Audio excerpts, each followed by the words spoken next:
কিয়ামতের নির্ধারিত এটি হবে এবং এই দুনিয়াতে হবে যখন সবকিছু ধ্বংস হবে, এক আল্লাহ ব্যতীত আর কোনো কিছু থাকবে না, তখন তিনি পুনরায় পৃথিবী বানাবেন। এটা রবারের মতো টেনে বড় করবেন এবং সূর্যকে পৃথিবীর নির্দিষ্ট একটা সীমানায় আনবেন।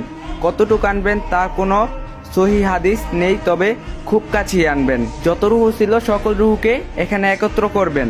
সবাই শুধু একটা পা রাখার মতো জায়গা পাবে। এত মানুষ, এত জিন, শুধুমাত্র পা রাখার জায়গা হবে। সবাই তখন ভাববে কি করেছিল তারা, কি হয়েছিল তাদের। তখন সবার মনে পড়বে তারা কোথায় ছিল। সবাই থাকবে উলঙ্গ অবস্থায়। আমি, আপনি, আপনার মা, আপনার বোন, আপনার বাবা, আপনার ভাই, আপনার স্ত্রী, যাদের জন্য এই দুনিয়া সাজাচ্ছেন, প্রত্যেকে সেদিন কাপড়বিহীন থাকবে। কিন্তু কারো এতটুক সাহস হবে না চোখ খুলে একবার পাশের জনকে দেখতে। সবাই তখন বারজাখের শাস্তির কথা ভাববে, দুনিয়ায় কৃতকর্মের কথা ভাববে। পরিস্থিতি কি হবে একবার ভাবুন। 50,000 বছরের মতো একটা দিন, সূর্য থাকবে মাথার উপর।